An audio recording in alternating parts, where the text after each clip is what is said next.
long time, blind people were only able to pursue a limited number of professions. Until the 19th century, they earned a living as brush makers or basket makers.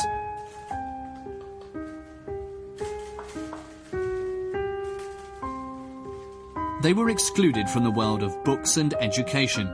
To bring their own thoughts or news to paper, one key thing was missing: a system of characters which they could read and write.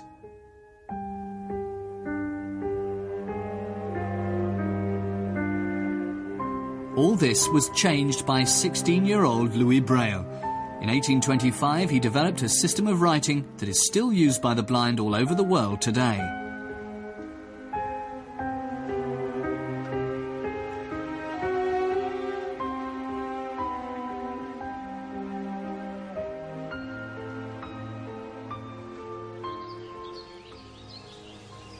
Louis Braille was born on the 4th of January 1809 in Coupvray near Paris. At the age of 3, he injured his eye with a knife in his father's saddle-making workshop. An infection eventually spread to his healthy eye. Louis' sight gradually deteriorated. By the age of 5, he was completely blind. Despite his disability, Louis attended the village school.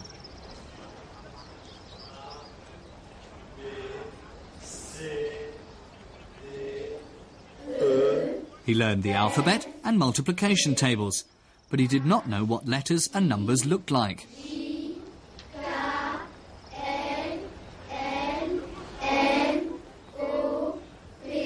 His teacher learned of a school for blind children in Paris. The school was free. For a long time, little interest was shown in the needs of the blind.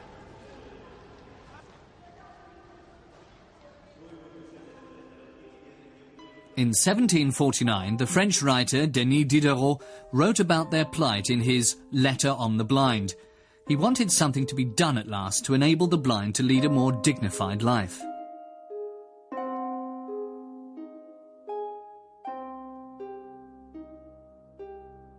Diderot's appeal moved the entire nation. Valentin Roy was the first person to take action. In 1785, he founded Europe's first school for the blind in Paris. Roy also developed the first system of writing for the blind. To produce relief print, he used an iron stylus to inscribe letters in mirror-inverted form onto thick paper. In this way, sighted and blind people were able to read and write these characters. This was a matter of particular importance to Roy. For educational reasons, he rejected the idea of a secret code which only blind people could understand. By the time Louis Braille joined the Paris School for the Blind in 1819, Roy's system had gained recognition. The school's new director, Dr. Pugnet, had even set up a library for his pupils, but only a few dozen books were produced in relief print. And these books were difficult to read, but inquisitive Louis soon knew them all. In 1821, former artillery officer Charles Barbier de la Serre visited the school for the blind in Paris. He showed the director a secret code which he'd developed himself a few years earlier. His code, consisting of raised dots, enabled soldiers to communicate in the dark. Barbier had developed a system of coordinates made up of 6 lines and 2 columns. Each of the 36 sounds in the French language was represented by a group of 2 to 12 dots. The dots were elevated.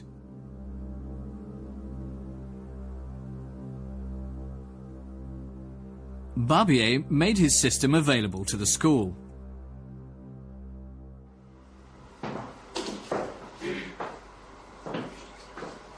But while it was easy for him to scan a group of up to 12 dots with his eyes, the blind students had difficulty feeling the dots with the tip of their fingers.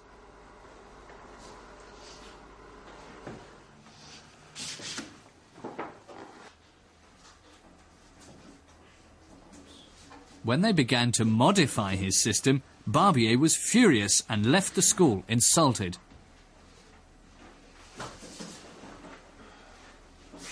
Louis then remembered a dice game his father had made especially for him some years earlier. The surface of the dice was flat. The dots, a maximum of 6, were elevated. Louis was able to encompass the small number of dots with his fingertip all at once. Bearing this in mind, he began studying Barbier's system in greater detail.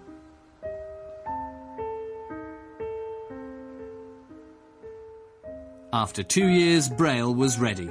He came up with a system similar to a dice consisting of a maximum of 6 dots per character, which could be felt all at once with the tip of a finger. He arranged the dots in 2 columns, both consisting of 3 lines, a variable system with numerous possible combinations. Each letter was represented by a certain combination of dots. Louis decided to use the letters of the alphabet instead of sounds.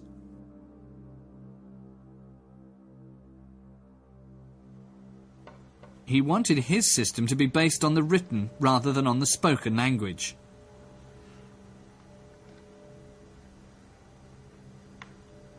Louis thought up a simple system of arranging the dots. For the letters A to J, he used the top 4 dots.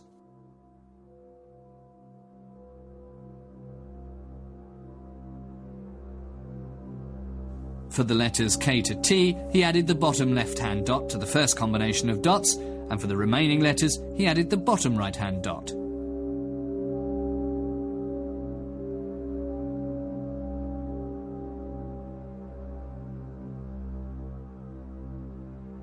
Louis gave the numbers 0 to 9 a prefix symbol and the respective combination of dots for the letters A to J.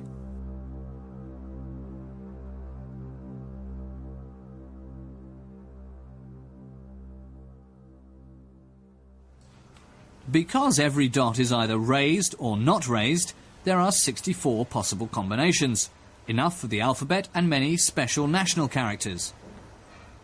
J'ai développé un système qui se compose de 6 points. Louis showed his system to the school director, who immediately recognized its significance. Unnoticed by his teachers, the 16-year-old had invented something that was about to revolutionize the lives of the blind. But Louis had more to offer. With his father's help, he developed a writing device and support frame. With Braille's inventions, the blind were now able to read and write by themselves. Henri était paresseux. Un instant, s'il te plaît. Director Pignet was delighted. It was thanks to his untiring efforts that Louis Braille's system became famous. But it was many years before sighted people acknowledged the significance of the Braille system.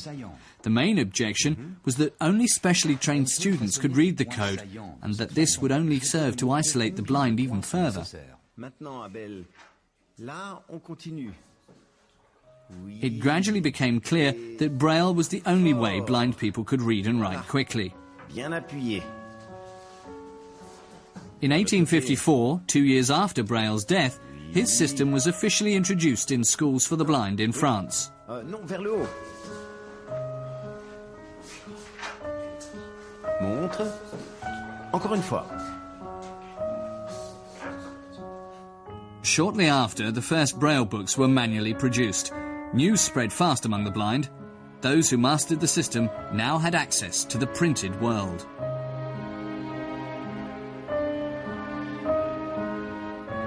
In 1878, Louis Braille's system was declared the official international writing system for the blind at a congress in Paris.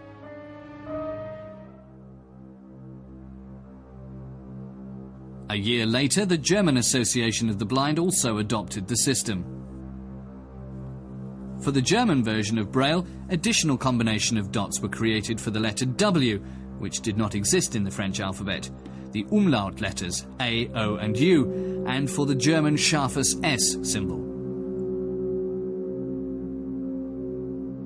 In the meantime, engineers and inventors also became interested in the dot code.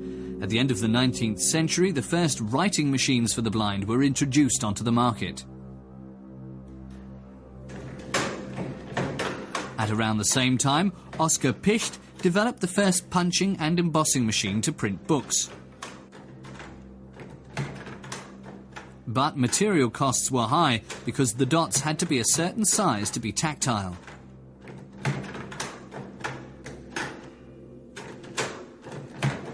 A solution was found in the first half of the 20th century in the form of a shorthand system. This more than halved the number of characters. The shorthand system saves space, but Braille books are still significantly thicker than books in normal print. Lord of the Rings in shorthand Braille, for example, covers 15 volumes. To produce a book for the blind, the text is scanned and translated by a special software system.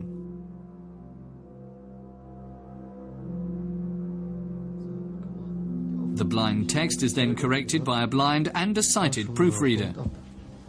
Tanner stolpert in Richtung Straße und denkt, wenn das mit Absicht getan hätte, was? The text is embossed onto a pressure plate in the embossing machine. The sheet is then clamped into the printing machine and the dotted code embossed onto the paper.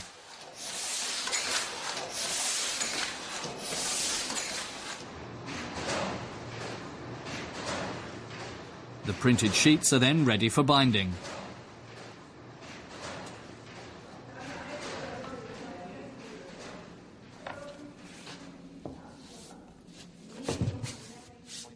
Überschriften und 115 Links. Link zum Inhalt. Überschrift Dossier Archiv. Überschrift elektrisiert. Nowadays, Braille can also be used by blind people on a computer. Texts are typed with a Braille keyboard and read with a Braille line. The Braille line contains 6 pegs per character. Depending on dot combination, these pegs are elevated correspondingly. At the end of the line, the pegs are lowered again.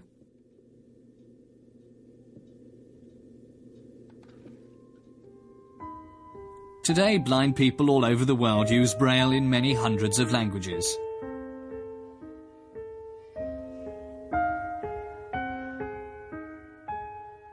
Louis Braille didn't live to see the breakthrough of his invention. But as a teacher, he introduced many students to his system at the School for the Blind in Paris.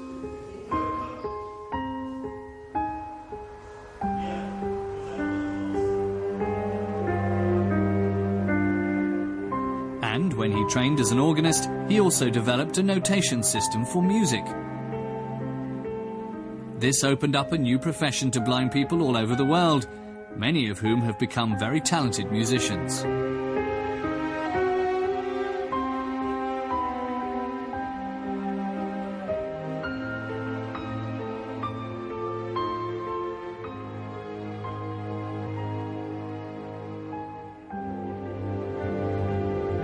In 1852, at the age of 43, Louis Braille died in Paris of tuberculosis, from which he'd suffered for many years. He was buried in his hometown of Coupvray.